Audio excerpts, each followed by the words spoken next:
Shalom, selamat malam Bapak Ibu yang terkasih di dalam Tuhan Yesus. Tidak terasa hari ini kita bertemu kembali di hari Jumat, jadwal pembelajaran dari buku Sejarah Penebusan. Kita sudah sampai di buku yang ke-7. Kita akan terus belajar tentang 10 perintah.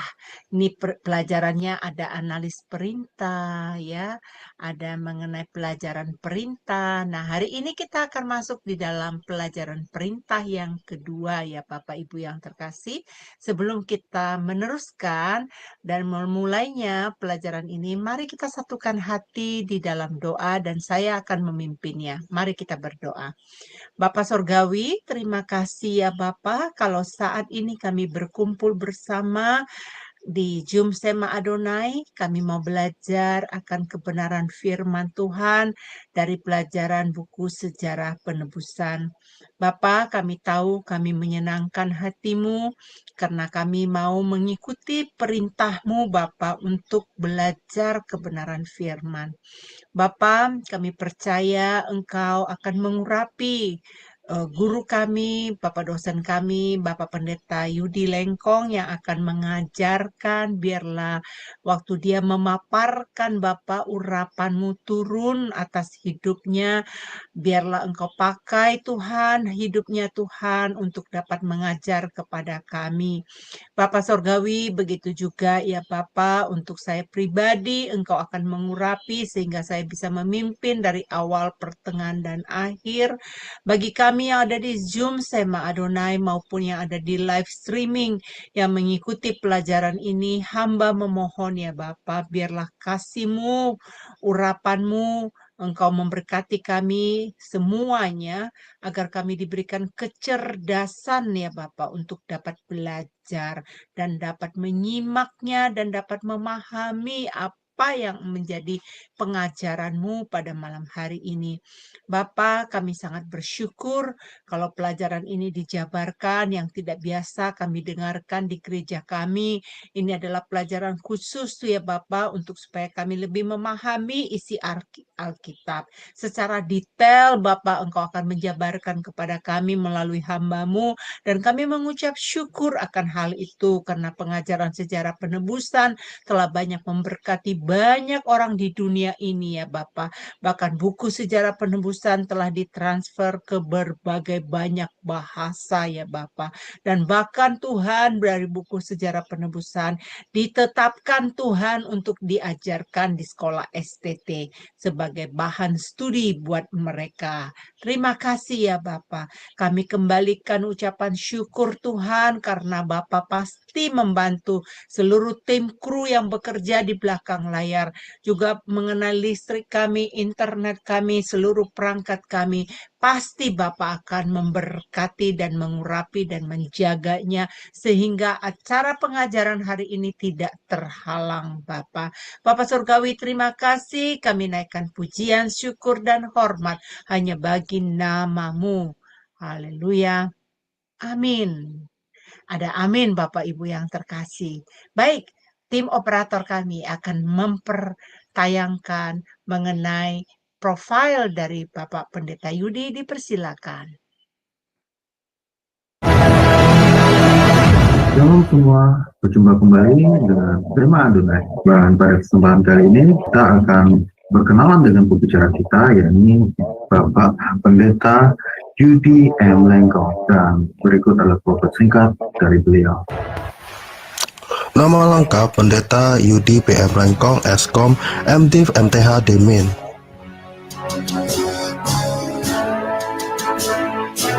Tanggal lahir Manado 21 Oktober tahun 1979.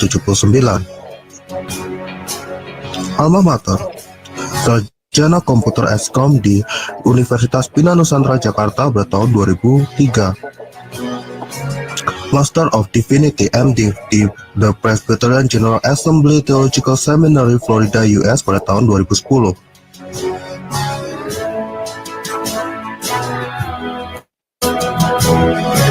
Doctor of Ministry Demin di Perry Theological Seminary Florida US pada tahun 2015.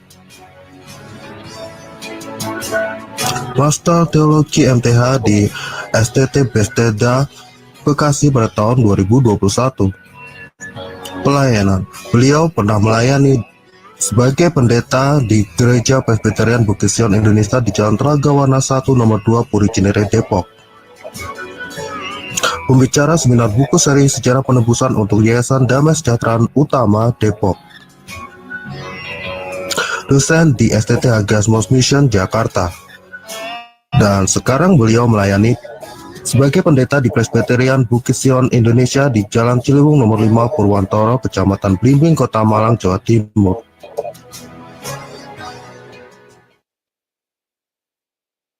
Ya, demikian profil yang telah kita lihat ya Bapak Ibu ya. Dan Bapak Ibu siapkan hati dan fokus kita belajar karena akan banyak rahasia dan pernyataan-pernyataan yang akan dibukakan kepada kita sehingga wawasan kita di dalam kebenaran firman Tuhan semakin diperluaskan. Bapak Pendeta Yudis, Shalom, apa kabar? Shalom Ibu Heni, shalom Bapak Ibu sekalian. Ya, Kabar Shalom. baik. Puji nama Tuhan. Baik, waktu dan tempat dipersilakan. Baik, terima kasih. Shalom Bapak Ibu semua. Ya, puji Tuhan kita bisa bertemu kembali di hari ini. Kita melanjutkan pelajaran kita. Kita sedang mempelajari Alkitab dengan alat bantu buku seri Sejarah Penebusan. Kita telah tiba ke seri yang ke-7, yaitu perjanjian yang kekal dari generasi ke generasi mengenai 10 perintah, ya 10 perintah. Kita hari ini masuk ke dalam pengajaran perintah jangan membuat patung, ya. Kita akan baca terlebih dahulu Keluaran 20 ayat 4 sampai 6. Okay. Jangan membuat bagimu patung yang menyerupai apapun yang ada di langit di atas, atau yang ada di bawah, atau yang ada di dalam air, di bawah bumi.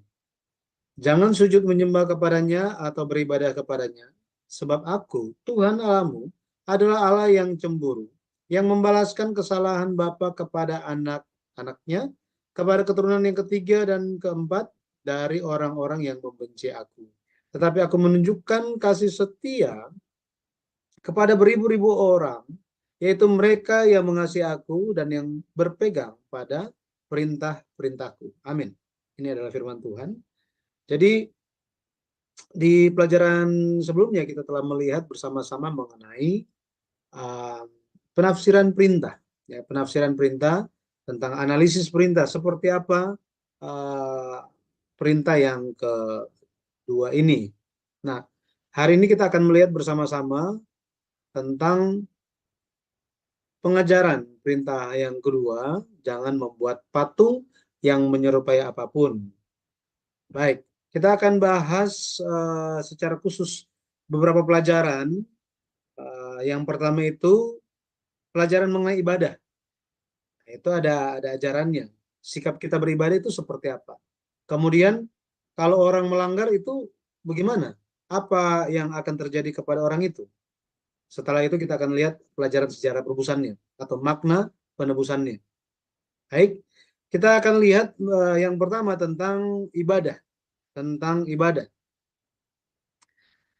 Sebelumnya kita telah melihat bersama-sama bahwa perintah yang kedua ini mengajarkan kepada kita bagaimana harus menyembah, bagaimana harus beribadah atau cara.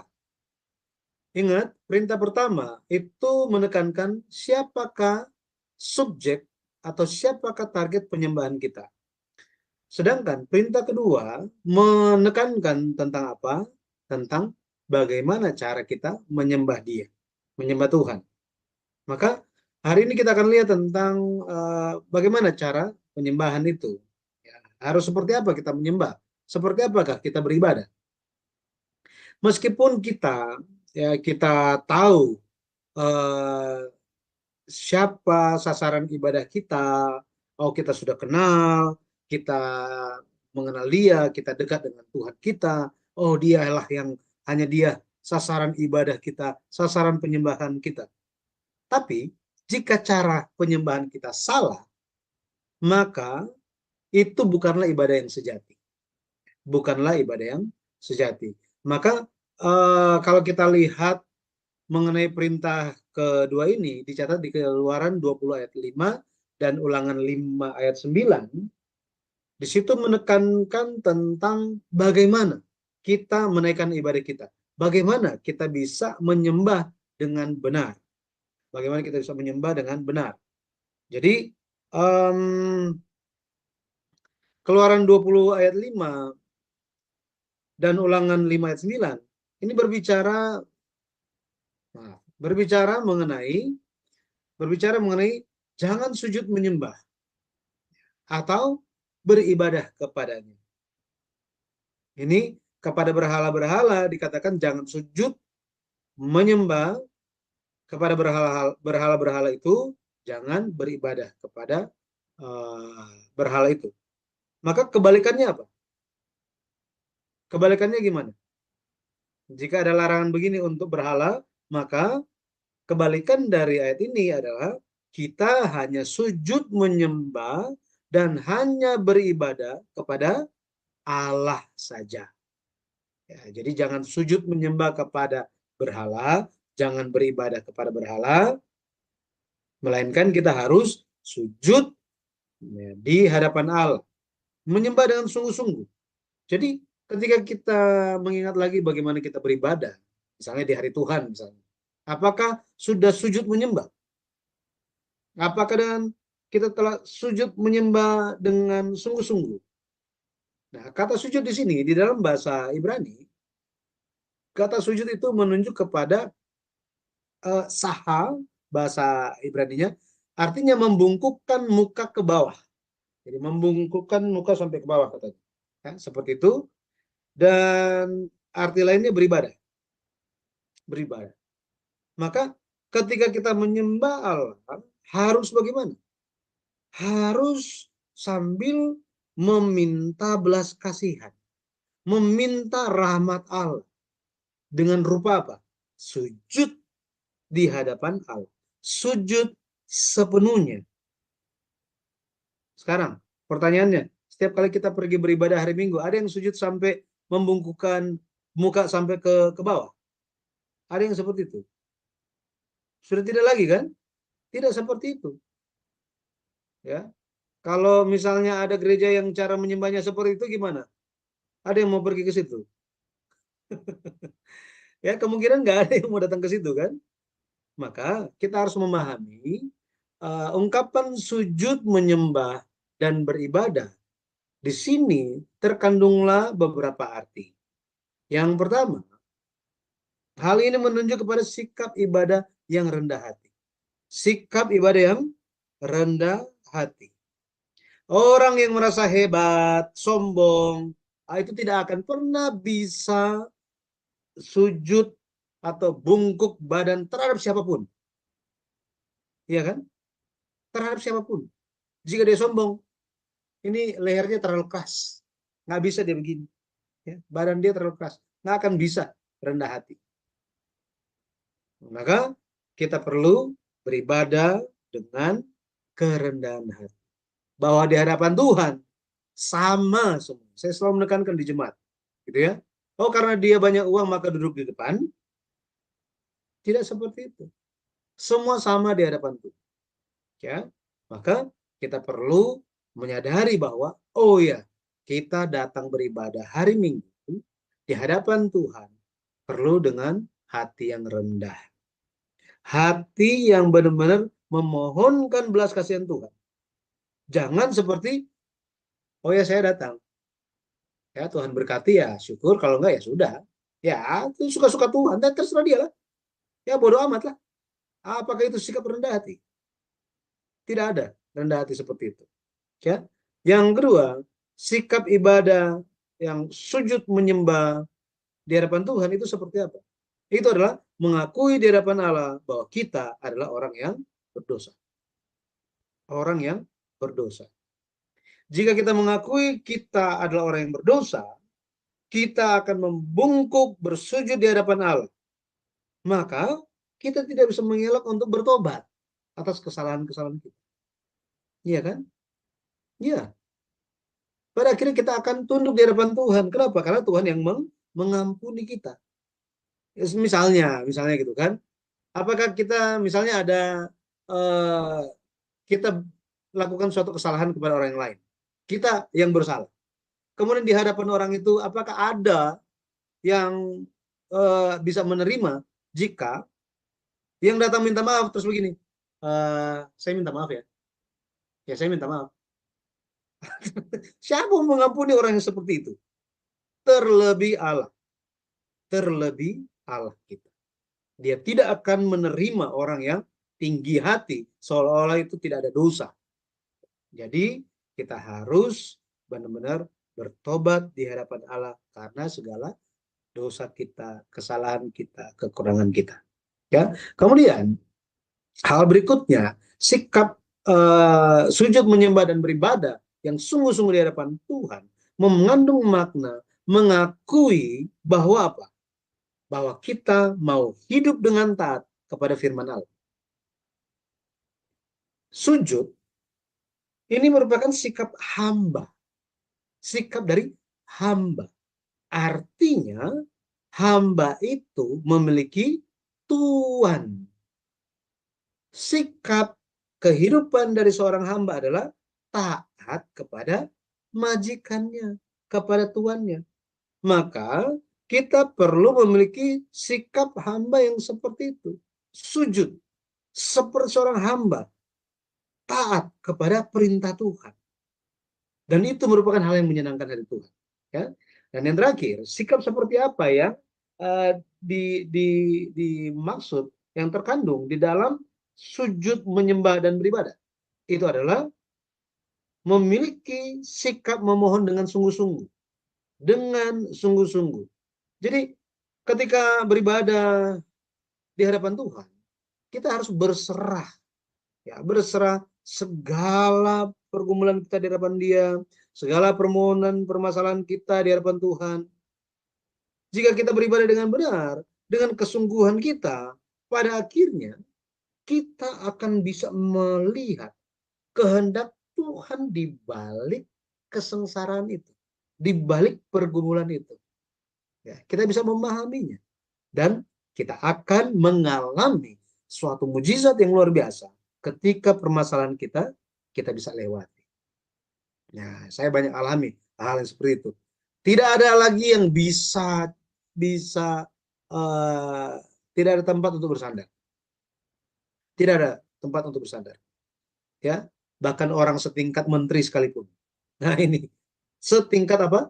Menteri tidak bisa menjadi tempat sandar. Ya. Hanya Tuhan saja. Ya, hanya Tuhan saja yang bisa. Ya. Jadi saya harap kita semua bisa memiliki sikap yang rendah hati, mengakui kita berdosa di hadapan Tuhan dan selalu memohon pengampunannya, senantiasa taat firman, berdoa, memohon dan sungguh-sungguh di hadapan Allah. Percayalah ini menjadi suatu sikap cara yang benar ketika kita menyembah. Jadi kita tidak bicara mengenai cara liturgis, liturgika. Gereja-gereja memiliki aturan liturgika masing-masing. Tetapi Allah itu menekankan secara dalam hati kita dulu. Di dalam hati kita dulu. Dengan demikian ibadah yang akan tampak itu benar-benar berkenan di hadapan Tuhan. Memang secara mendasar ada liturgika di dalam Alkitab, misalnya penyembahan itu dimulai dari pujian, kemudian ada penyembahan, menerima firman, bersyukur di hadapan Tuhan, kemudian ditutup. Ada hal-hal seperti itu, gitu ya. Maka ada pujian pembukaan, ada yang namanya mendekat kepada Tuhan dan memohon belas kasihan pengampunan Tuhan lewat pengakuan dosa. Kemudian ada firman yang diterima, ya kan? Firman kan, terima firman. Kemudian setelah terima kita bersyukur lewat persembahan kita, lewat pujian syukur kita, ya. Kemudian ditutup. Nah, orang Yahudi memiliki tata cara ibadah yang menjadi tradisi mereka. Nah, inilah yang menjadi dasar dari gereja-gereja menyembah. Jadi perintah kedua, kalau kita perhatikan, ini menampakkan kerohanian sosok Allah, ya, kerohanian sosok Allah. Ingat, kalau kita lihat di Yohanes 4 ayat 24 dikatakan Allah itu roh, dan barang siapa menyembah dia harus menyembahnya dalam apa katanya? Roh dan kebenaran. Dalam roh dan kebenaran. Maka beribadah dalam roh itu ibadah yang seperti apa? Beribadah dalam roh artinya apa? Di dalam Roh Kudus. Di dalam Roh Kudus, in spirit. Di dalam kebenaran, in truth katanya. Kebenaran.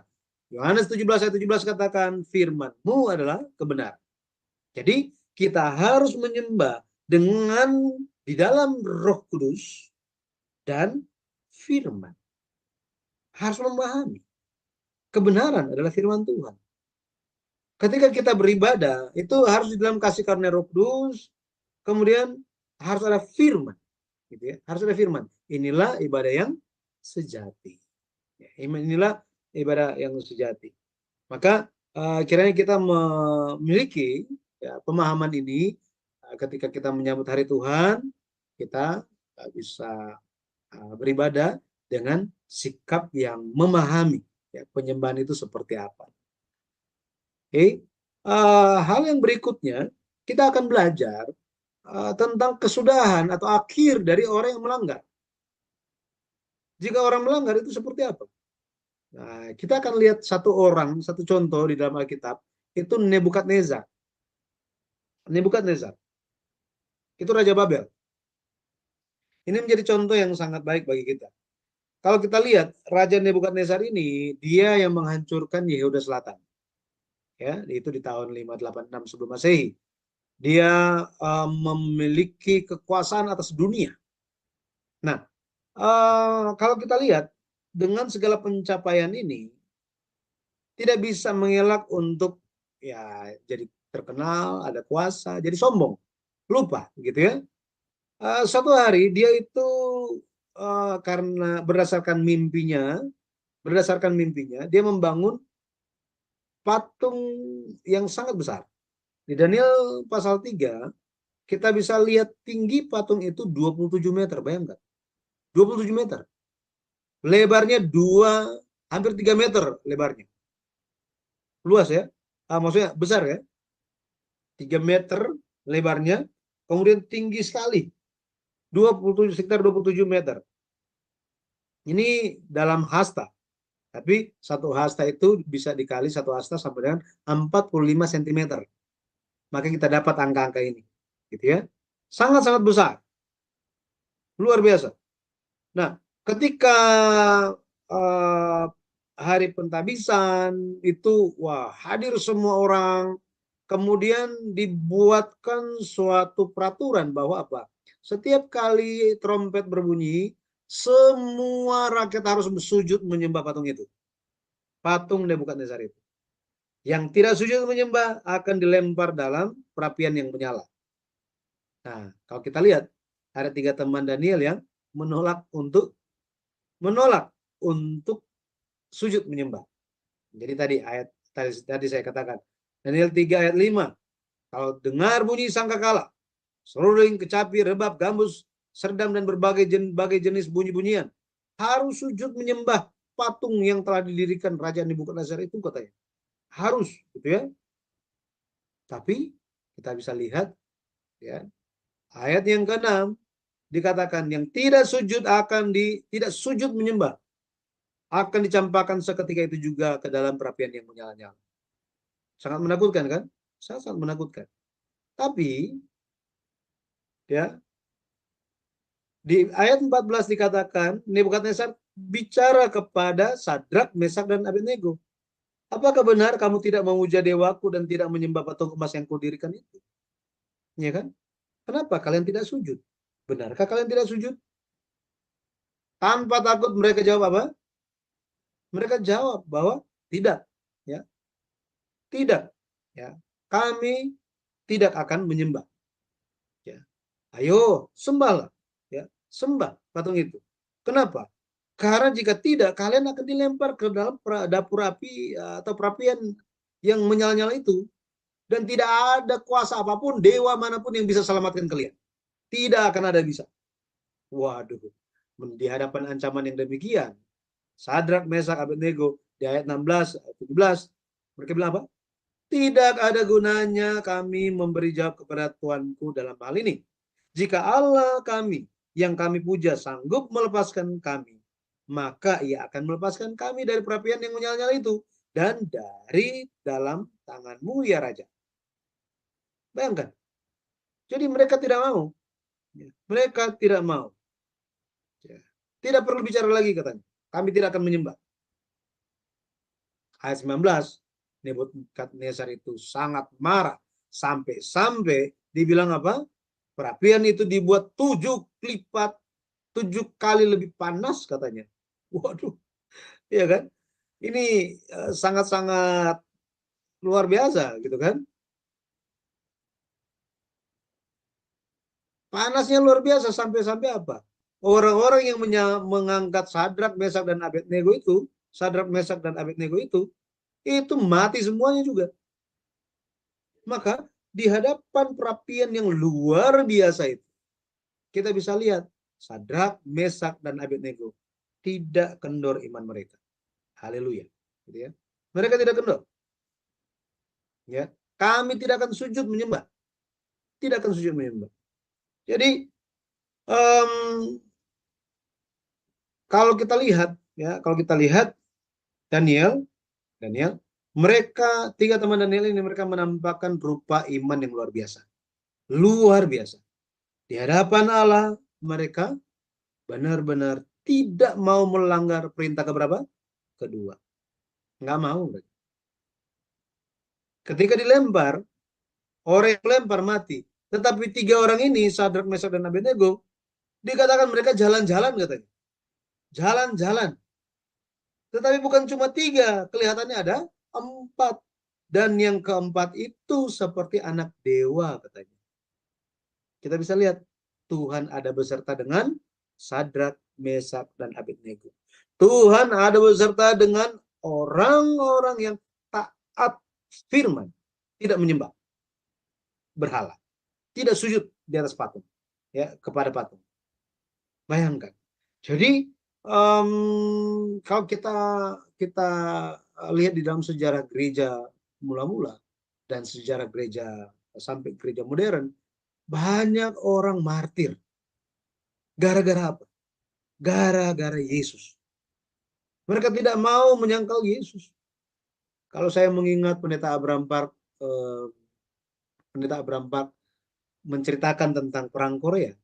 Ya, Pendeta Abraham Park sebelum menjadi pendeta dia itu tentara dulu. Ya, tentara dalam perang dengan Korea Utara. Dia itu, waduh, Korea Utara itu sangat-sangat apa namanya? Komunis itu luar biasa. Jadi apa yang dilakukan adalah mereka bawa orang tua, ya, papa, mama, kemudian ada 1 orang anak. Dan dibilang, kalau menyangkal Yesus, nggak jadi ditembak. Bayangkan. Kalau menyangkal Yesus, nggak jadi ditembak. Sampai apa? Anak mereka membujuk mereka yang belum mengerti, membujuk mereka. Papa, mama, ya sudah sangkal Yesus saja supaya kita bisa sama-sama. Ada yang menyerah. Akhirnya menyangkal. Tetapi yang lebih banyak itu ngapain? Mereka bilang kepada anak mereka, nggak apa-apa, kita langsung ditembak, kita langsung ke surga. Oh, hebat ya. Waduh, itu kalau cuma dengar-dengar seperti itu sepertinya, wah luar biasa hebat. Tetapi jika itu peristiwa itu tiba di hadapan kita, wah, kita harus siap imannya, ya. Maka kita harus selalu doa supaya kita dikuatkan iman kita bisa ikut Tuhan sampai akhir, tidak akan menyangkal dia, tidak akan sujud kepada patung apapun itu, ya, patung apapun itu. Jadi ketika Nebukadnezar melihat hal tersebut, dia bilang, Sadrak, Mesak, dan Abednego, hamba-hamba Allah yang maha tinggi, keluarlah dan datanglah kemari. Akhirnya mereka keluar. Mereka keluar, gitu ya. Ini suatu orang yang luar biasa. Mereka kini keluar. Dilihatnya apa? Nggak ada bau, apa namanya? Bau asap pun nggak ada katanya. Tidak ada. Ya. Dari sini, kalau kita lihat, Nebukadnezar mengeluarkan perintah. Mengeluarkan perintah. Allah dari orang ini luar biasa, dikatakan. Ya. Jadi, jika ada yang menghina Allahnya Sadrak, Mesak, dan Abednego, akan dipenggal-penggal. Rumahnya dirobohkan jadi puing. Karena tidak ada hal lain yang dapat melepaskan secara demikian itu. Hebat ya? Hebat. Sampai-sampai Raja Nebukadnezar bisa mengakui Allah dari Sadrak, Mesak, dan Abednego. Itu luar biasa. Allahnya mereka bertiga ini sanggup menyelamatkan mereka dari itu. Waduh, nggak ada Allah manapun, dewa manapun yang bisa. Hanya Allahnya mereka yang bisa. Luar biasa. Ya, luar biasa. Tetapi kalau kita lihat, ada contoh lain lagi. Ya, contoh lain lagi. Contoh lain, itu di Daniel pasal 4. Dikatakan cerita tentang Nebukadnezar. Ya. Nebukadnezar ini, suatu waktu dia jalan-jalan, dia lihat ya, di apa namanya, di kayak pelataran istana dia yang tinggi, kemudian dia bisa lihat seluruh negeri. Dia bilang apa? Wah, saya hebat karena saya bisa menaklukkan dunia ini. Wah, saya sangat luar biasa. Inilah Babel yang kudirikan. Karena kekuatanku, karena kuasaku, karena kemuliaanku, kedahsyatanku. Wah, aku orang yang luar biasa. Belum sampai selesai ngomong. Tiba-tiba apa? Tiba-tiba ya, keluar suara. Ada suara. Ada suara dari Tuhan. Dan Tuhan menghukum dia. Tuhan menghukum dia. Dan hal tersebut langsung terjadi. Langsung terjadi. Allah menghantam Nebukadnezar. Yang menerima ganjaran apa? Dia akan hidup katanya. Dia akan dihalau dari antara manusia. Makan rumput seperti lembu. Tubuhnya basah oleh embun dari langit. Sampai rambutnya menjadi panjang seperti bulu burung Raja Wali. Dan kukunya seperti kuku burung katanya. Berapa lama ini? 7 tahun katanya. Seperti orang gila. Makanannya kayak binatang. Hidupnya seperti binatang. Dan pada akhirnya Babel pun dihancurkan. Dihancurkan oleh media Persia. Bayangkan. Berapa lama Babel itu bertahan? Hanya 66 tahun sejak didirikan. Bayangkan. Satu negara hancur dalam 66 tahun. Tidak lama. Gara-gara apa? Gara-gara rajanya seperti itu. Jadi kita bisa lihat ya, Nebukadnezar membuat berhala, memaksa umat Tuhan sujud kepada berhala, meninggikan dirinya sendiri, menganggap dirinya dewa, menganggap dirinya tuh hebat seperti Tuhan. Maka bagi kita bagaimana? Ya, kita harus berjaga-jaga. Allah adalah Allah yang cemburu. Cemburu. Kita telah lihat minggu lalu. Ya, cemburu di sini menunjuk kepada fokus kasih Allah itu hanya kepada umatnya saja. Itu arti dari cemburu di sini. Banyak orang yang salah paham. Oh, Tuhannya cemburu. Tuhan cemburu. Tuhan cemburu. Wah, itu perkataan sia-sia yang dikatakan oleh orang yang tidak memahami kasih Allah. Mereka pikir Tuhan itu sama seperti manusia yang cemburuan, cemburu buta. Bukan. Ya. Allah dikatakan dia cemburu. Allah yang cemburu karena apa? Karena fokus kasihnya hanya kepada saudara dan saya. Hanya kepada kita. Gitu ya. Nah, makanya kita bisa selalu melihat kepada Tuhan saja. Ya. Hanya melihat kepada Tuhan saja. Kalau kita lihat mengenai Sadrak, Mesak, dan Abednego, Sadrak, nama Ibraninya adalah Hananya. Mesak itu Misael, nama Ibrani. Abednego itu nama Ibrani-nya adalah Azaria. Ya, Azaria. Kalau kita lihat arti namanya, Hananya itu artinya Tuhan penuh kasih. Misael artinya Allah sekarang ada. Azaria artinya Tuhan menolong. Bayangkan. Inilah orang-orang yang dikenal sebagai orang-orang yang menjaga dengan erat. Khususnya yang tampak dalam cerita ya. Khususnya yang tampak dalam cerita di Daniel pasal 3. Itu mereka menjaga dan menaati sepenuhnya, mempertaruhkan nyawa mereka. Mereka menaati perintah keberapa? Kedua. Artinya bagi kita apa? Pelajarannya bagi kita apa? Allah memberitahukan kepada kita, bagi kita, jika kita menjaga perintah, tidak membuat patung, tidak sujud menyembah kepada patung, maka Tuhan akan mengasihi kita. Tuhan selalu ada. Akan selalu apa? Ada bagi kita di setiap waktu. Dan Tuhan akan selalu menolong. Haleluya.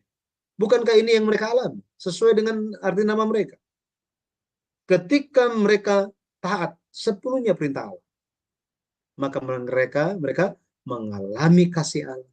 Allah hadir bersama dengan mereka di saat penderitaan yang luar biasa. Dan Tuhan menolong mereka. Haleluya. Ya, haleluya. Kiranya kita bisa mengalami dan menjalankan kehidupan iman seperti Hananya, Misael, dan Azaria, serta menerima berkatnya. Amin. Amin. Ya, jadi yang terakhir kita akan lihat itu tentang makna penebusannya. Makna penebusannya. Kita akan lihat bersama-sama. Allah itu roh. Allah tidak bisa dilihat dengan mata. Ya, tidak bisa dilihat dengan mata manusia. Nah, kita tidak ketika Yesus datang dia terlihat gitu ya. Tetapi pada dasarnya Allah tidak bisa dilihat dengan mata. Itu sebabnya kita hanya bisa melihat Allah dengan apa? Dengan mata apa? Dengan mata iman. Hanya dengan mata iman. Tanpa iman, tanpa firman, bagaimana mungkin seseorang bilang dia menyembah, beribadah kepada Allah? Bagaimana mungkin? Itu akan menjadi suatu dusta. Iya kan? Dusta. Jadi benar-benar Allah, dia datang kepada manusia pada akhirnya dalam rupa yang sangat jelas. Siapa? Yesus Kristus. Kolose 1 ayat 15 dikatakan, iya, Yesus adalah gambar Allah yang tidak kelihatan, yang sulung, lebih utama dari segala yang diciptakan. Yang diciptakan katanya. Nah, kalau kita lihat ayat-ayat yang lain, di sana pun dikatakan, ya, Yohanes 8 ayat 19, 14 ayat 9. Suatu ketika Filipus bilang, Guru, tunjukkanlah Bapa kepada kami. Yesus, Guru selalu bicara tentang Bapa. Tetapi tunjukkanlah Bapa itu kepada kami. Maka itu sudah cukup bagi kami. Yesus bilang apa? Filipus, sudah sekian lama aku bersama-sama dengan kamu tetap tidak kenal aku. Barang siapa telah melihat aku, dia telah melihat Bapa. Artinya apa? Untuk melihat Allah yang tidak kelihatan, melihat Bapa itu, harus apa? Lihat siapa? Yesus. Harus lihat Yesus. Dia datang dalam rupa manusia. Kenapa Tuhan harus datang dalam sosok manusia? Mengapa demikian? Ya, kalau kita lihat, itu karena di Taman Eden, Adam yang yang Tuhan ciptakan itu dalam rupa Allah, itu jatuh. Dia jatuh. Jadi manusia itu jatuh. Itu sebabnya Allah datang sebagai manusia untuk memulihkan rupa sejati yang manusia itu hilangkan. Kita bisa dipulihkan hari ini hanya lewat siapa? Yesus saja. Hanya lewat Yesus. Maka kita benar-benar harus apa? Harus menjadi anak-anak yang beriman, yang percaya Yesus. Pada akhirnya, segala manusia lama, segala tindakan-tindakan perbuatan manusia lama yang ada di dalam kita, itu akan pelan-pelan disingkirkan. Sehingga kita bisa mengenakan manusia baru. Mengenakan manusia baru. Ya. Di 1 Yohanes 3 ayat 2 dikatakan, saudara-saudaraku yang kekasih, sekarang kita adalah anak-anak Allah. Tetapi belum nyata apa keadaan kita kelak. Akan tetapi kita tahu bahwa apabila Kristus menyatakan dirinya, kita akan menjadi sama seperti dia. Sebab kita akan melihat dia dalam keadaannya yang sebenarnya. Nah, jadi mari kita terus menjadi anak-anak Allah. Mari kita terus memastikan orang-orang di sekitar kita adalah anak-anak Allah. Jangan jadi anak yang lain. Jadilah anak-anak Allah Bapa kita. Pada akhirnya kita akan melihat Yesus ya, dalam keadaannya yang sebenarnya. Ya, penasaran nggak sih? Penasaran ya? Pengen tahu gitu, Tuhan itu seperti apa? Ya. Jadi pada akhirnya saya berharap kita semua bisa melihat di dalam kehidupan orang yang beriman, orang yang menaati firman Tuhan, benar-benar kita tidak boleh bersandar kepada kuasa dunia, apalagi sujud kepada dunia. Jangan, ya, jangan. Kita makanan itu kita makan untuk hidup. Benar ya? Makan untuk hidup, bukan terbalik. Hidup untuk makan. Jangan terbalik. Ya, kita perlu firman makan supaya bisa hidup. Ya. Seperti itu. Bukannya kita ya perlu firman itu, perlu hidup itu untuk gitu ya. Jadi kita harus menjalankan kehidupan yang memandang kepada Allah saja. Saya berdoa kita bisa menjalankannya seperti Daud yang hanya melihat kepada Tuhan saja, jangan seperti Saul yang pada akhirnya menyimpang, gitu ya, menyimpang. Roh Allah meninggalkan dia, akhirnya bye-bye. Bukan hanya dia yang mengalami ketragisan, tetapi keturunan-keturunannya juga. Sangat kasihan. Makanya Daud di dalam doanya dia katakan, ketika dia berdosa mengambil istri Uria, dia berdoa bagaimana? Janganlah mengambil rohmu yang kudus daripadaku. Ya. Iya kan? Ya. Ini suatu permohonan. Kenapa dia minta itu? Betul kan? Karena dia telah saksikan bagaimana ujung dari akhir dari orang yang berdosa. Yang ditinggalkan oleh Roh Allah. Siapa itu? Saul. Ya, Saul ditinggalkan. Roh Allah meninggalkan dia. Maka hari ini mari kita memiliki sikap beribadah yang tepat, sujud menyembah di hadapan Allah. Pada akhirnya kita akan menyembah Dia, Allah Bapa kita di dalam roh dan kebenaran. Dia akan berkenan kepada kita dan mencurahkan berkat dan kasih karunia dalam kehidupan kita. Tuhan Yesus memberkati. Saya kembalikan kepada Ibu Henny. Ya, baik. Terima kasih Pak Yudi atas pengajaran yang diberikan kepada kita semua. Sangat jelas ya Bapak Ibu ya, jadi kita lebih memahami, lebih mendalam, lebih detail lagi. Nah, sebelum kita diskusi, mari kita mempersilahkan tim operator kami untuk menayangkan promosi untuk keesokan harinya. Ya, baik, terima kasih Bu Henny. Baik Bapak Ibu sekalian, saya akan membacakan acara-acara Sema Adonai ke depannya. Baik, sudah tampak di layar ya Bapak Ibu. Baik, untuk besok hari Sabtu 26 Oktober 2024 di jam 19.00 waktu Indonesia Barat di Sema Adonai akan kembali ada kelas pembelajaran firman. Dan kita akan belajar tentang materi menggali kitab Rut. Dan ini sudah masuk sesi yang ketiga ya Bapak Ibu dengan tema kebetulan yang menyempurnakan yang akan dibawakan oleh Pak Pendeta Dr. Hudus Pardede MTH dan moderatornya adalah Ibu Aling, saya sendiri. Dan ini selanjutnya masih di hari yang sama ya Bapak Ibu, di jam 21.00 waktu Indonesia Barat. Seperti biasa kita akan belajar tentang materi bahasa Ibrani.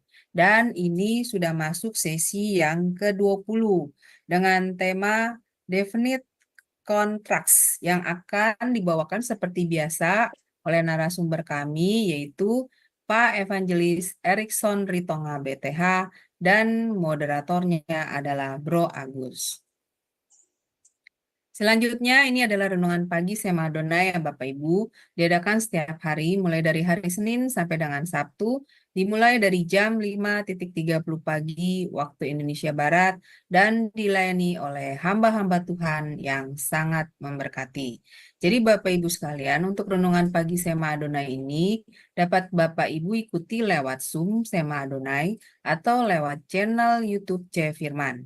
Jadi bagi Bapak Ibu yang belum mensubscribe channel kami, channel Jaya Firman, tolong subscribe channel kami. Sehingga Bapak Ibu bisa mengikuti keseluruhan acara-acara Sema Adonai, terutama yang tidak di-live-kan di channel-channel lain, seperti program Renungan Pagi Sema Adonai, kemudian Renungan Pagi dari Bapak Gembala kami sendiri, yaitu Pak Pendeta Daniel Palungan, yang diadakan setiap hari Jumat 1 kali dalam seminggu, dan juga ibadah online Sema Adonai. Dan tolong bantu share ya Bapak Ibu channel Jaya Firman ini kepada yang lain. Sehingga semakin banyak juga orang-orang yang bisa mengikuti keseluruhan acara-acara Sema Adonai lewat channel Jaya Firman. Dengan begitu Bapak Ibu telah membantu channel kami, channel Jaya Firman untuk menjadi lebih berkembang dan menjadi berkat lagi bagi banyak orang. Terima kasih Bapak Ibu atas perhatiannya. Tuhan berkati. Saya kembalikan kepada Ibu Heni sebagai moderator. Dipersilakan. Baik, terima kasih untuk Ibu Aling. Bapak Ibu, apa yang Anda pelajari hari ini? Mungkin Aling bisa memberikan satu apa yang didapati hari ini ya. Dipersilakan. Terima kasih Ibu Heni. Ya, shalom. Selamat malam Pak Yudi. Ya, dari pemaparan Pak Yudi tadi saya mendapatkan hikmat seperti ini, bahwa beribadah kepada Tuhan itu yang adalah roh harus dengan iman. Seperti itu ya Pak Yudi. Karena kalau tidak dengan iman, maka kita tidak akan bisa beribadah kepada Tuhan dengan sungguh-sungguh. Nah, saya mau bertanya nih Pak Yudi ya, kalau pemahamannya seperti itu, artinya iman itu kan timbul dari pendengaran akan firman Tuhan ya Pak Yudi. Artinya untuk bisa beribadah sungguh-sungguh kepada Tuhan harus dengan iman. Nah, untuk memperoleh iman itu kita harus sering belajar atau mendengar firman Tuhan. Nah, jika tidak demikian, maka kita akan mudah melenceng ya Pak. Maksudnya hati kita gitu. Lalu karena yang nggak ada iman itu, bagaimana Pak Yudi? Benar tidak? Iya, silakan Pak. Iya. Ya, terima kasih. Dulu jadi beberapa waktu yang lalu, jadi saya sudah menggunakan mobil yang sekarang ini. Waktu di Malang ada mobil dinas diberikan. Kemudian sudah 1 tahun lamanya saya gunakan. Ya, 1 tahun lamanya saya gunakan. Setelah 1 tahun baru saya sadar setelah 1 tahun baru saya sadar, oh ternyata yang ini gunanya begini ya. Iya, iya. Nah, itu kan. Pernah ada sebuah cerita yang saya pikir ini merupakan suatu kisah nyata yang di Afrika ada juga seorang entah dia wisatawan atau siapa gitu dari Eropa atau Amerika pergi ke sana, dan dia kaget ketika menyaksikan ada anak-anak bermain sepak bola gitu, lagi tendang-tendang suatu batunya agak besar batunya, terus itu ditendang-tendang sama semuanya, dan dia kaget ternyata itu adalah batu permata.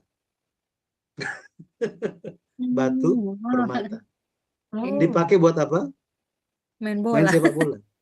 Ah, Karena tidak tahu apa nilai, betapa Iya. berharganya.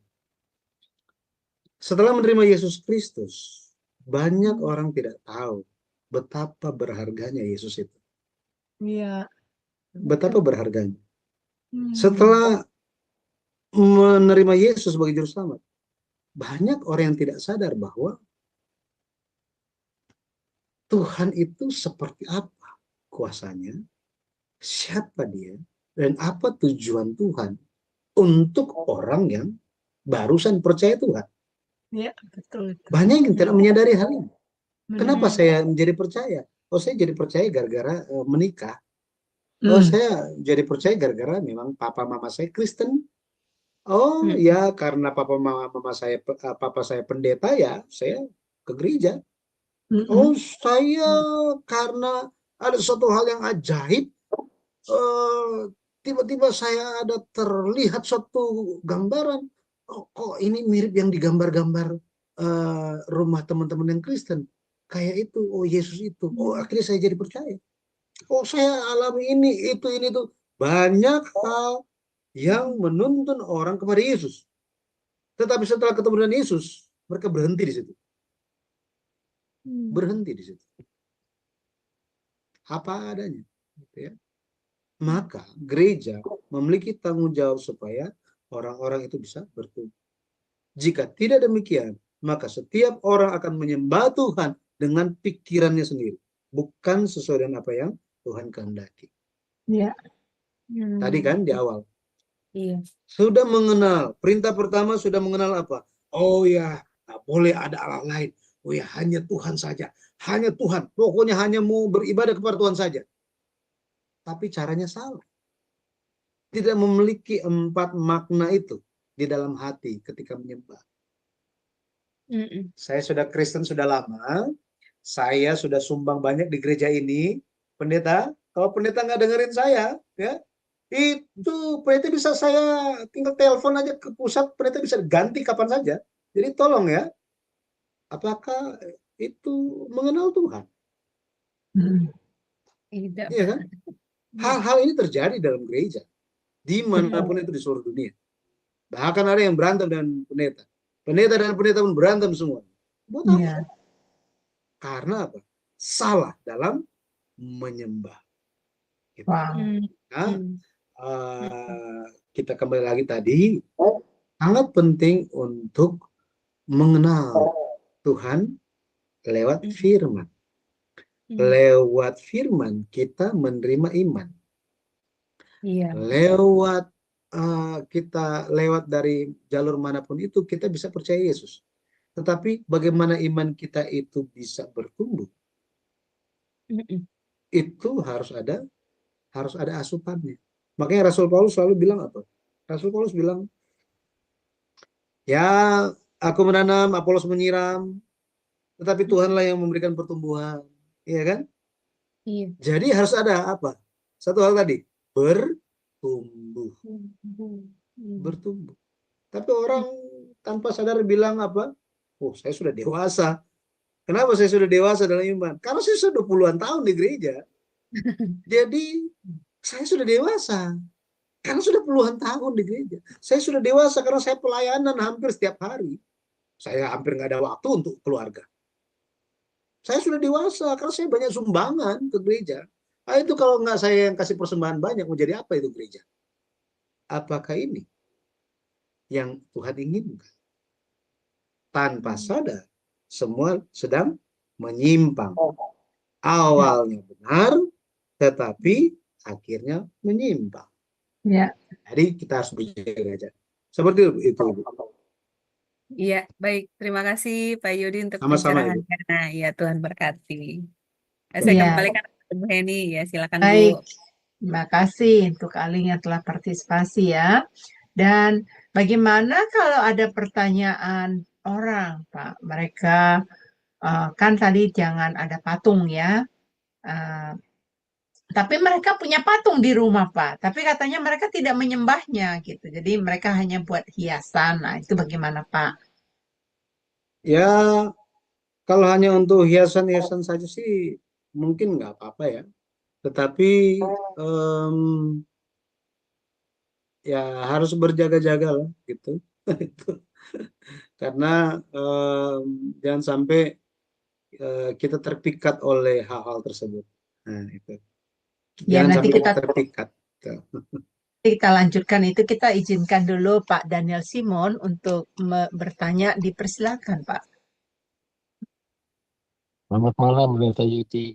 Saya Malam, mau Mbak. nanya Keluaran 20 ayat 4 itu. Janganlah membuat patung yang menyerupai apapun juga. Itu maksudnya tuh gimana? Karena saya tahu tuh yang patung Yesus yang baru tuh di Sibea-bea, yang membuat itu 2 orang. Itunya apa perancangnya? Yang satu beragama Roma Katolik, yang satu beragama Kristen. Gimana tuh Pak Yudi? Dan Ya, pertanyaan yang kedua, apa bedanya truth sama righteousness? baik. Iya, terima kasih Pendeta Yudi. Ya, terima kasih, Pak. Terima kasih. Jadi yang pertama itu mengenai jangan membuat bagimu patung yang menyerupai apapun. Ya, Iya, ketika minggu lalu kita belajar, yang menyerupai apapun itu menunjuk kepada burung-burung di udara, ikan di laut, apa namanya, binatang di darat yang melata, serangga dan lain, dan apapun itu, ya, dan apapun itu yang bentuknya ciptaan, gitu ya, atau apapun dalam khayalan manusia. Yang Bapak tanya, bagaimana dengan orang yang membuat patung Yesus? Ya. iya. Ya, membuat patung Yesus, bagaimana? Ya, di Manado ada besar sekali tuh patung Yesus Ya. memberkati kota Iya, iya, Manado, gitu, iya. ya. Iya. Kemudian di Toraja saya pernah lihat ada satu juga tingginya minta ampun juga di Rio de Janeiro ya, di Brasil ada Iya, juga. berhasil. Iya, Kemudian di Sibea tadi ya, itu ada iya, juga gitu kan. Dan banyak tempat lagi yang memiliki hal tersebut. Ada yang kecil juga, ada yang besar juga, ada misalnya saya diceritakan ada di beberapa tempat juga ada namanya napak tilas. Nah, ini napak tilas. Di napak tilas itu ada patung juga, gitu ya. Oh, Yesus dan iya, murid-muridnya seperti itu. Kemudian di gereja juga ada juga yang di depannya ada patung Yesus juga gede, gitu ya. Nah, iya. apakah patung itu disembah? Itu, gitu ya. Janganlah membuat bagimu patung yang menyerupai apapun untuk disembah. Gitu. Jadi itu yang perlu dibedakan. Itu yang perlu dibedakan. Bahwa jangan buat patung untuk disembah. Kalau kita lihat bagi orang Israel di Perjanjian Lama mereka pernah membuat di zamannya Gideon. Gideon membuat efod dari emas. Pada akhirnya orang-orang sembah itu. Iya kan? Iya. Ini menjadi jerat bagi Gideon. Artinya apa? Ya buat apa dia bikin itu gitu. Iya kan? Dia Iya. mengumpulkan itu semua, itu menjadi jerat bagi dia dan bagi keluarganya dia dan bagi orang lain. Gitu. Pada akhirnya orang menyembah itu. Mungkin awalnya tidak ada tujuan itu, tetapi kemudian ada seperti itu. Nah, mungkin kalau kita lihat di dalam sejarah gereja, memang ada namanya zaman keemasan gereja. Zaman keemasan gereja. Jadi di mana-mana pun itu, di pelosok dimanapun itu, ya, semua ada berbagai macam, entah itu patung, entah itu apa banyak sekali. Tetapi Martin Luther waktu itu dia tampil, ini hari Minggu ini kita rayakan sebagai Minggu Reformasi, memperingati Martin Luther itu, bagaimana dia melakukan protes di Jerman. Nah, salah satu yang menjadi protes dari Martin Luther itu adalah mengenai patung. Jadi itu tidak bisa disembah, gitu. Tidak bisa menjadi sasaran penyembahan. Itu maksudnya. Jadi ketika orang-orang mendirikan patung-patung itu yang apalagi yang gede-gede itu atau yang kecil itu, tujuannya apa? Untuk disembah? Untuk apa? Jangankan itu, foto yang ditampilin itu semua yang di rumah-rumah kita, Ya. atau di handphone kita. Nah, gimana? Iya kan? Nah, apakah itu untuk disembah? Nah, tidak boleh kan? Nah, jadi eh, tujuannya apa? Itu dilihat di situ. Jika itu menjadi suatu sasaran penyembahan, itu menjadi dosa. Ya, menjadi dosa. Iya. Seperti itu, Pak. Ya, Iya. mengenai pertanyaan yang pertama. Iya. Kalau di Manado sih bukan untuk disembah, cuma untuk foto-foto aja, Pak. Jadi supaya orang-orang tahu bahwa oh ya Manado itu mayoritas, nah, gitu. Setahu saya tujuannya itu. Nah, Iya, iya. yang kedua, Bapak bicara mengenai, maaf tadi apa tadi? Truth and righteousness, Truth dan righteousness. bedanya. Jadi Iya. apa bedanya truth dan righteousness di dalam Alkitab? Kedua-duanya berbicara mengenai Tuhan, ya, mengenai Iya. Tuhan, sifat karakter Tuhan, tetapi apa yang membedakan keduanya? Ya, keduanya. Di dalam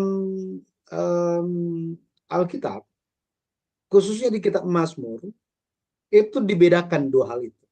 Banyak orang kurang memperhatikan, tetapi di kitab Mazmur itu saya lagi coba cari. Jadi dikatakan bahwa truth itu dari bumi, righteousness itu dari langit katanya. Nah ini bedanya di situ, ya bedanya di situ. Cuma saya belum ketemu ayatnya.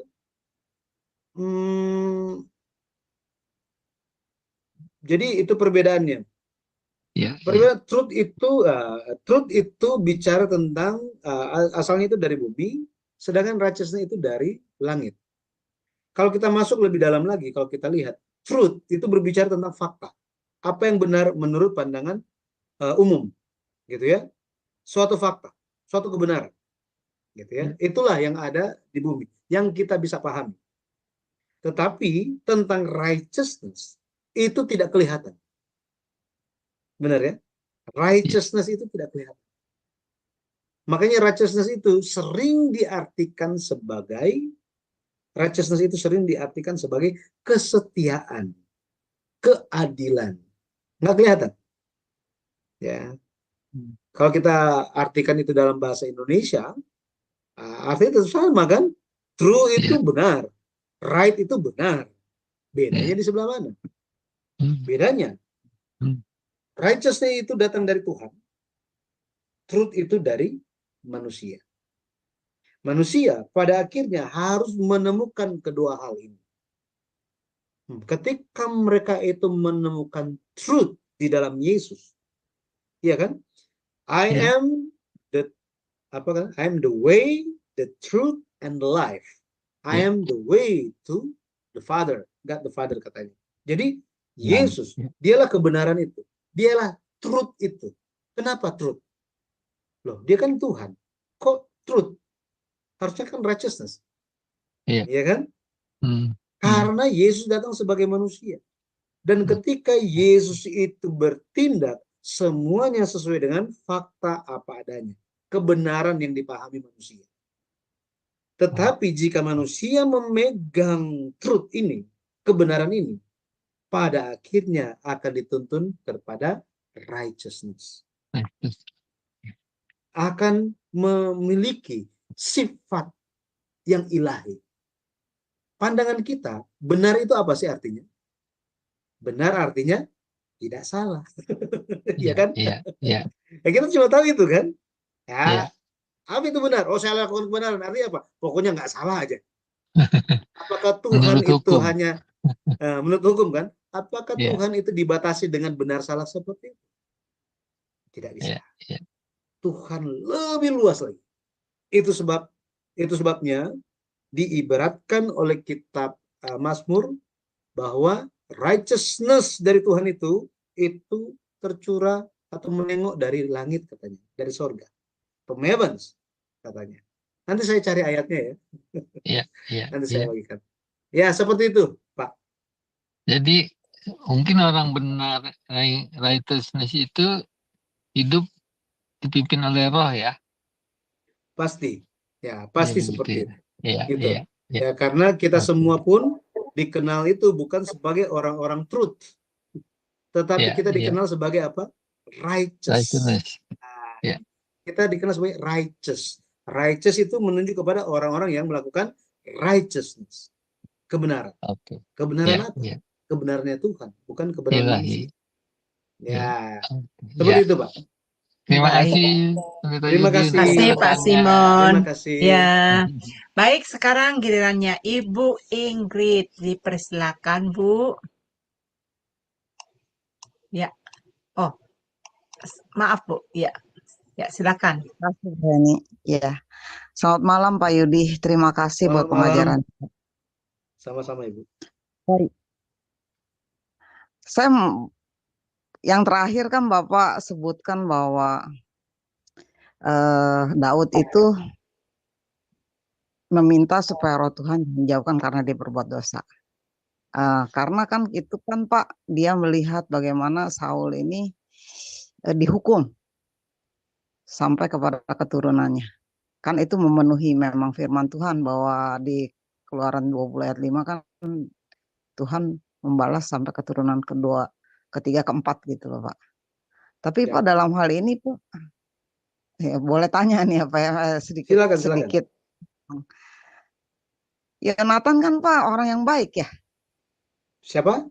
Yonatan. Oh iya, Saul. benar. Dia mengasihi Daud dan dia tahu kebenaran begitu loh Pak. Betul. Dia mengaku kebenaran itu. Kenapa dia harus juga merasa tertimpa ini Pak? Padahal kan ada juga ayat yang bilang bahwa kesalahan Bapak jangan anak-anak juga yang tanggung begitu. Kesalahan anak, ya kesalahan anak, kesalahan Bapak itu pernah dilakukan juga oleh salah seorang raja keturunan Daud. Siapa itu namanya? Bahwa dia tidak menghukum juga, dia hanya menumpas lawan-lawan musuhnya, lawan-lawannya yang udah bunuh ayahnya, raja apa ya namanya itu lupa saya.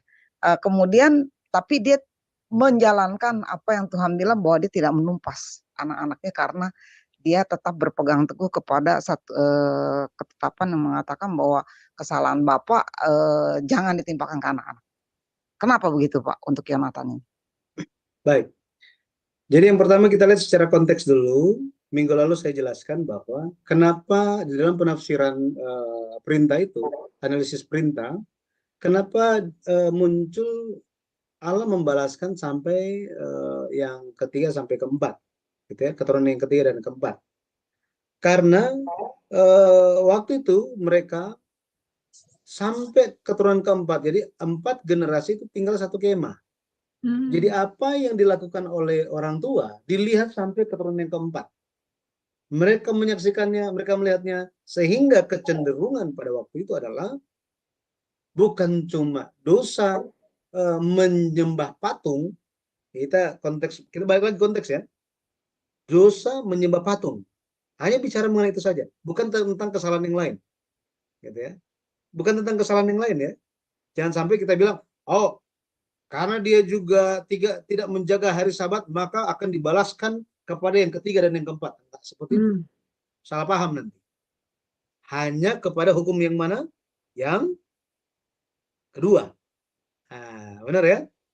Kita lihat konteksnya dulu, jangan melebar kemana-mana. Maka, waktu itu, kenapa Allah sangat menegaskan tentang peraturan yang kedua ini, sampai demikian seramnya. Allah akan menuntut balas sampai kepada generasi yang keempat. Gara-gara jika sang ayah itu, pemimpin dalam keluarga itu menyembah berhala, maka dia akan mengajak atau secara otomatis mengajarkan sampai generasi keempat. Kenapa? Ya. Karena mereka hidup satu rumah, masih dalam satu lingkungan yang sama. Di sini ya. Nah, sampai ke situ. Nah, sekarang bagaimana dengan Yonatan? Bagaimana dengan Yonatan? Yonatan, dia mati bukan karena dosanya, bukan karena papanya, tetapi karena memang perang dan kalah. Gitu ya. Jadi, jangan melihat itu sebagai hukuman Tuhan. Oh, Yonatan, kamu, karena papa kamu, maka kamu juga dihukum. Nah, enggak begitu. Karena mereka maju perang dan kalah. Ini, maju perang dan kalah. Kita jangan generalisasi apa. Oh, seperti itu. Akhirnya apa? Memang berdosa semuanya. Nggak bisa seperti itu. Gitu ya. Karena memang maju perang dan kalah, mati. Seperti itu. Ini menjadi suatu kemalangan. Bagi siapa? Bukan bagi Yonatan.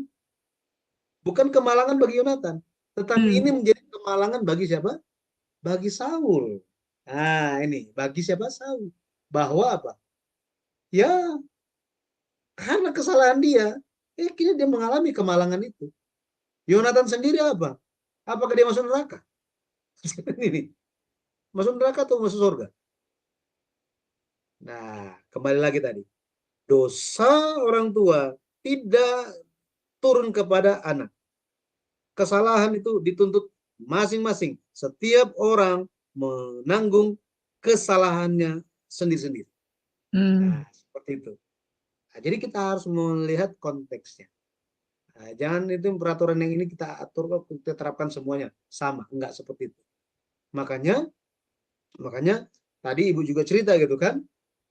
Ada suatu perang yang terjadi, kemudian ada anak-anak yang tersisa, orang tua yang sudah nggak ada, tetapi tidak boleh demikian. Ya. Itu terjadi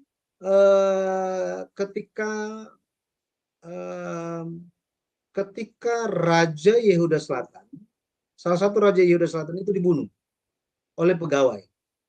Akhirnya anak raja itu membunuh orang tua yang pegawai-pegawai papanya dia yang berkhianat, yang membunuh papanya. Tetapi anak-anak mereka tidak. Tidak. Karena apa? Aturannya setiap orang harus menanggung kesalahannya masing-masing. Dosa orang tua ya itu dosanya dia. Gitu. Nah, cuma satu hal lagi apa? Tadi kembali lagi misalnya mengenai Saul, itu kemalangannya. Gitu ya. Itu kemalangannya buat dia. Ini kita lihatnya harus seperti itu. Kita nggak bisa lihat, oh Yonatan ini, aduh kasihan sekali dia ya. Akhirnya dia itu kena hukuman karena papanya. Nggak seperti itu. Gitu ya. Dia mati emang gara-gara perang. Kalah. Ya, di dalam perang itu ada papanya juga. Mungkin orang-orang akan muncul pertanyaan yang baru lagi. Kenapa Tuhan izinkan? Ya, saya tidak tahu kenapa Tuhan izinkan itu terjadi, ya kan? Tetapi Tuhan mengizinkannya pada akhirnya untuk berbuat baik bagi Yonatan. Karena firman Tuhan selalu seperti itu. Roma 8 ayat 28 dikatakan begitu. Roma 8 ayat 28. Ya, segala kehidupanmu, apapun yang terjadi, semuanya bertujuan untuk apa? Supaya Tuhan melakukan kebaikan kepadamu. Gitu. Itu Tuhan adil, Dia maha adil, Dia memberi, Dia membalas setiap orang itu sesuai dengan apa yang dilakukan. Ketika Tuhan melihat Yonatan, Tuhan nggak lihat papanya, Tuhan lihat siapa? Yonatan. Itu. Makanya Tuhan memperhatikan siapa? Anaknya. Anaknya Yonatan. Mephiboset namanya. Mephiboset. Mephiboset, anak Yonatan, hidup semeja dengan Daud. Seperti anak-anak Daud. Iya kan? Nah, jadi kita bisa lihat keadilan Tuhan itu luar biasa. Demikian Ibu, moga-moga bisa dipahami. Ya, gimana Bu Ingrid? Apakah sudah bisa memuaskan jawabannya? Mungkin Bu Ingrid mungkin masih bertanyanya mungkin cara matinya kali ya, cara meninggalnya ya Bu Ingrid ya. Enggak, terima kasih Pak. Sudah jelas Pak Ya, buat saya. Saya baik. hanya fokus untuk jadi Pak ini kan yang maksudnya keturunan ketiga empat ini kan kaitannya hanya dalam penyembahan patung, Betul, penyembahan Pak toh Pak. Gitu itu betul. toh. Ya, Bukan betul. di dalam hal-hal yang lain dalam Enggak. segi kehidupan yang lain gitu. Kaitannya hanya Ya, satu tidak. pokok. Ya, Hanya Pak. itu saja. Hukum itu saja. Oke Pak. Terima kasih Pak. Terima kasih Baik. Bu, Tuhan berkati. Terima kasih. Mengenai patung yang tadi saya tanyakan, Pak, kan ada cerita di kota Sumatera Utara, mereka tidak menyembah kepada patung itu, tetapi akhirnya ketahuan bahwa patung itu berisi, Pak. Jadi ada penunggunya di dalam patung itu. Jadi ada ini. Jadi padahal mereka tidak menyembah. Nah, itu bagaimana bisa terjadinya, Pak? Kuasa kegelapan itu selalu ada, dan dia bisa memakai berbagai cara ya untuk menyesatkan manusia, le- termasuk juga orang yang percaya. Makanya jangan sampai kita itu dikatakan, kalau kita ingat lagi di apa namanya pelajaran minggu lalu, jangan sampai hati kita itu terpikat kepada ciptaan. Patung itu kan diciptakan oleh manusia, dibuat, gitu ya. Nah, jangan sampai kita tuh pun terpikat untuk hal itu. Tuhan saja bilang, jangan terpikat karena ciptaan-ciptaan yang ada. Terpikat, oh mataharinya bagus, oh tanpa matahari kita akan mati, mari kita sembah matahari. Boleh, nggak boleh terpikat seperti itu. Ya, jadi kita harus berjaga-jaga. Makanya jika tidak perlu, ya ngapain dibikin? Iya kan? Ngapain dibikin? Tapi kembali lagi kepada tujuannya, gitu kan? Ya kalau hanya memang untuk mengingat peringatan, oh jasa atau apa, oh ya, ya sudah gitu. Berhenti di situ saja. Ya, Jangan sampai, oh ya, kemudian mulai taruh apalah sesuatu di situ. Ya, buat apa? Ya kan? Ada gunanya. Seperti itu, Ibu. baik. Wow, luar biasa ya pelajaran yang kita pelajari ini. Bapak Ibu, nanti minggu depan kita akan masuk kepada perintah yang ketiga. Tentunya kita akan belajar dulu mengenai analis perintahnya ya Bapak Ibu. Dan Bapak Ibu tetap setia bagikan video ini. Kalau mau mendengarkan dari pelajaran pertama, ada playlistnya di Cahaya Firman. Karena di sana Bapak Ibu akan mengulangi ya, dapat pelajari karena mudah dilihat, karena di Cahaya Firman ini saya sudah kelompok-kelompokkan jadi supaya mudah untuk ditinjau dan dipelajari kembali. Nah, Bapak Ibu, mari kita mendengarkan conclusion-nya dan nanti Pak Yudi akan nutup dengan doa, dan teman-teman yang ada di Zoom jangan kemana-mana, kita akan diskusi setelah siaran langsung ini kita hentikan. Dipersilakan Pak Yudi.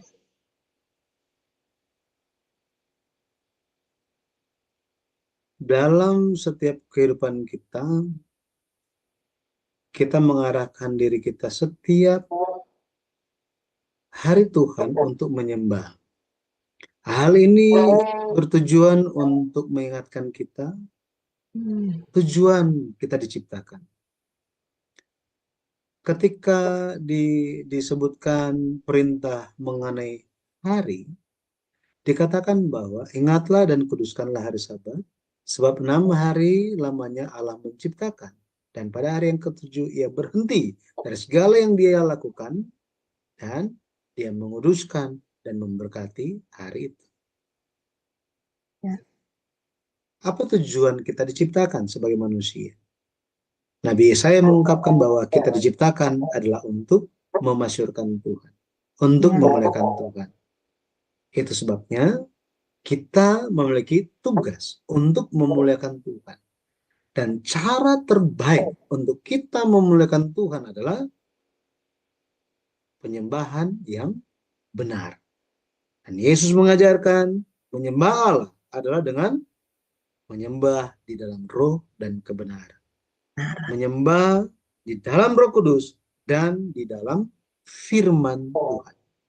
Karena firman Tuhan adalah kebenaran. Hari ini kiranya kita terus bertumbuh di dalam firman kita, pengenalan akan Tuhan, bertumbuh dalam iman kita kepada Tuhan.